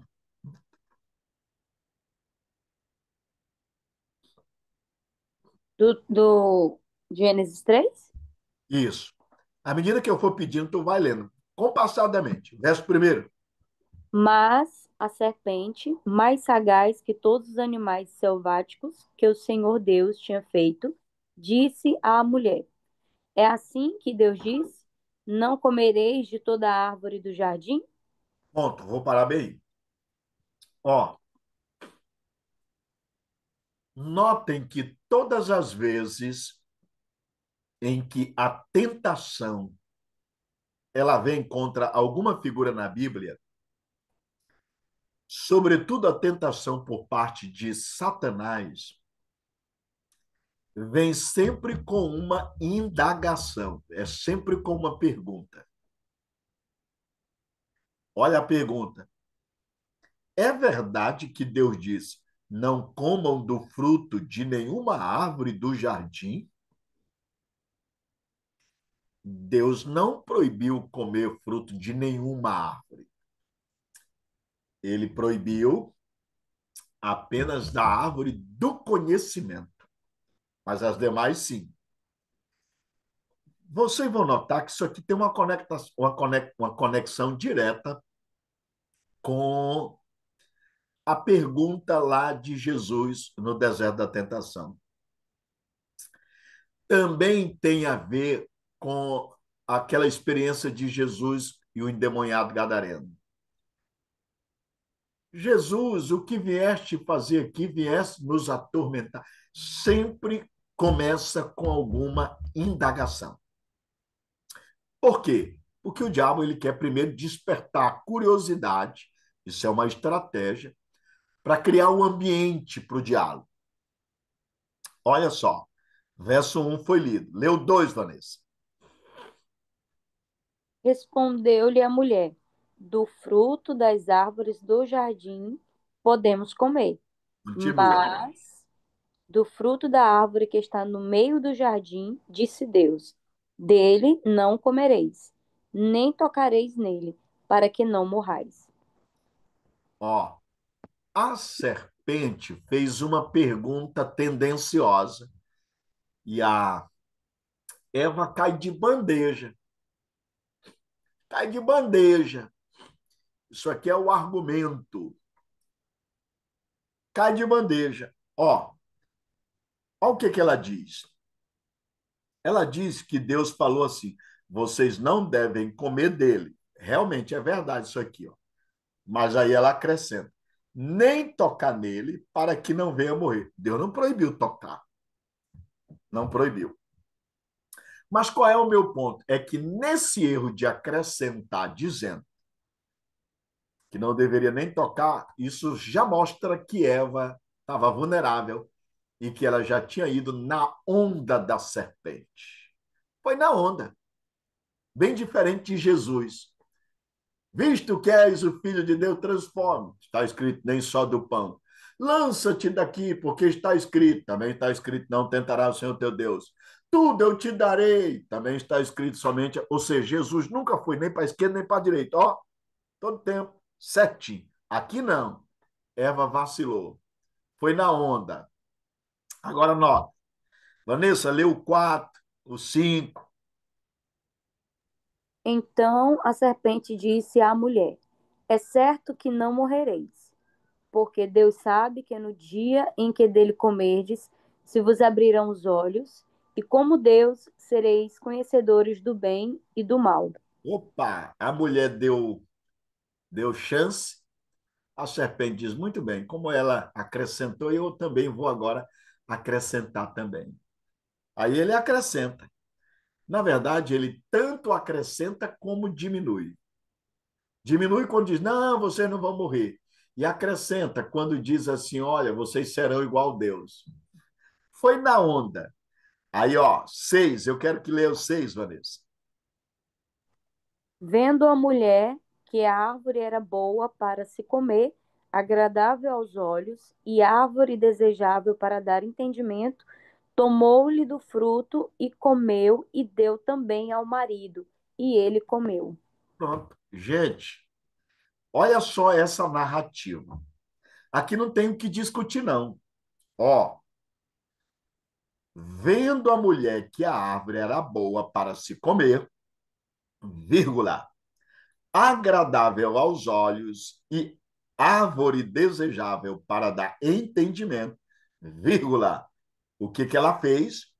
Ela tomou do seu fruto, tomar é possuir, e comeu, ó, ela tomou com as mãos, pá, e comeu, ó, botou na boca.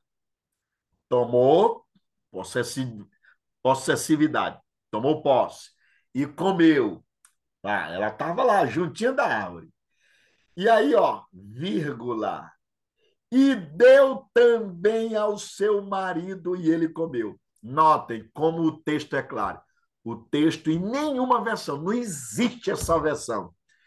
E levou ao marido.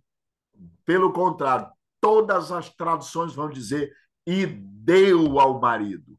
Deu, deu. Eu pergunto, qual é a diferença entre dar e levar? Quando você leva para alguém que está longe, distante, sim ou não? Sim, Mas quando você tem aqui e dá, toma, a pessoa está perto ou está longe? tá perto. Quando Eva dialogou com a serpente, Adão estava ouvindo todo o papo, testemunhando todo o papo, vendo todo o papo, acompanhando todo o papo.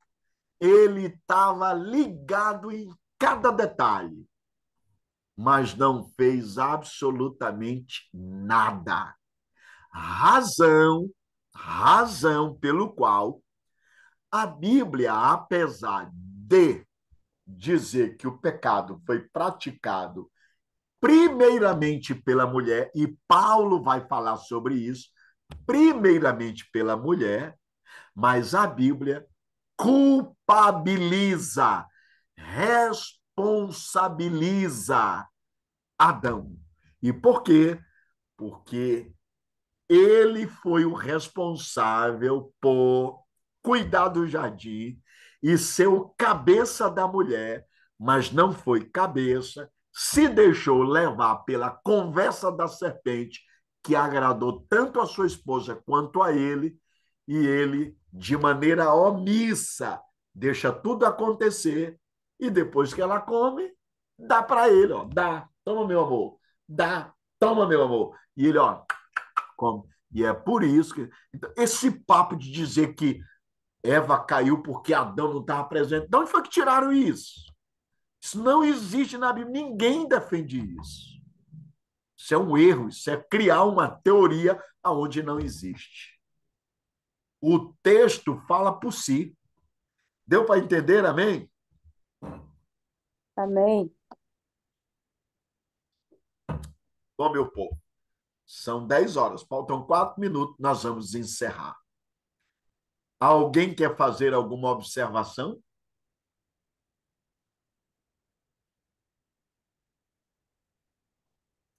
Tá tudo claro também.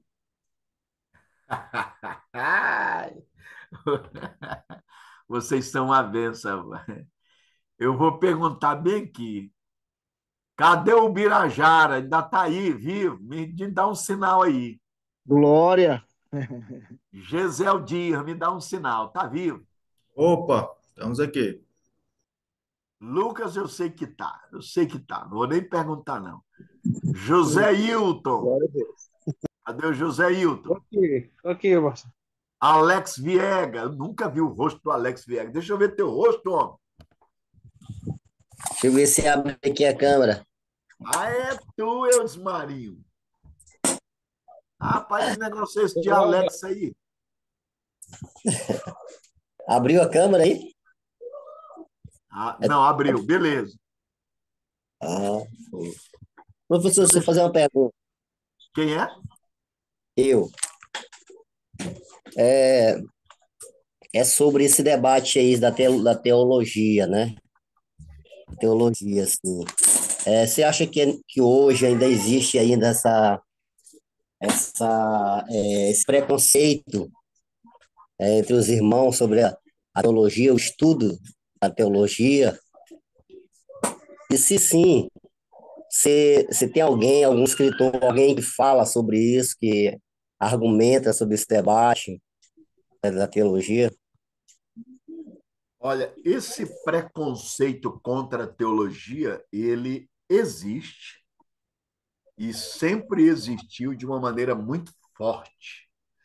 Mas ele é muito mais forte no arraial que eu chamo de movimento neopentecostal e movimento pentecostal.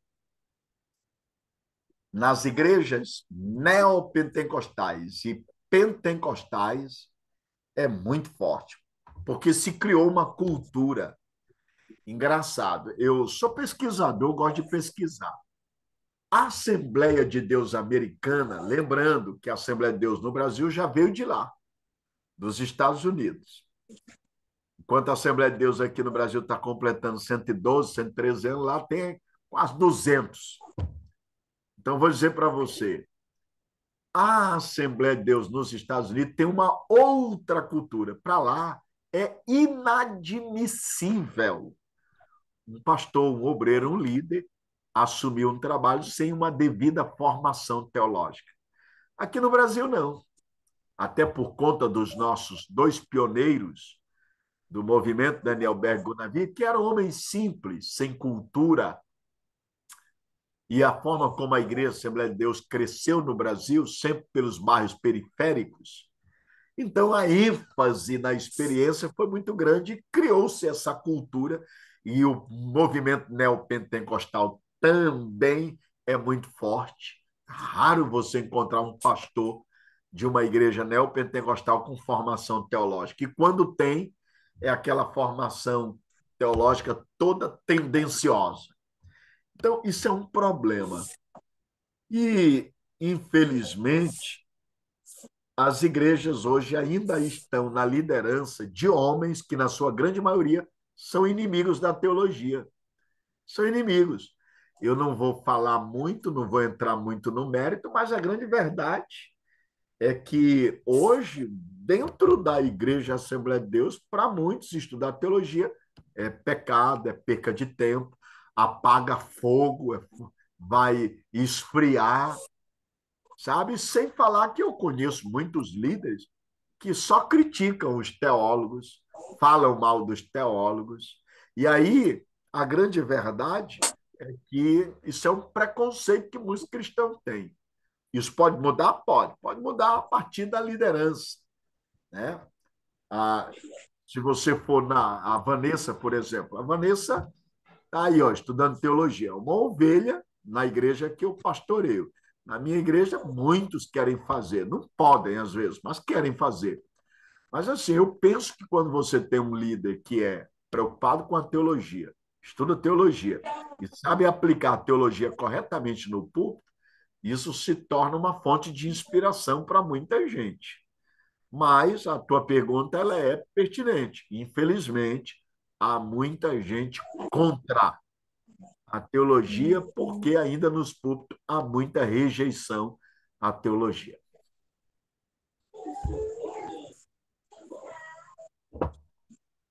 Certo.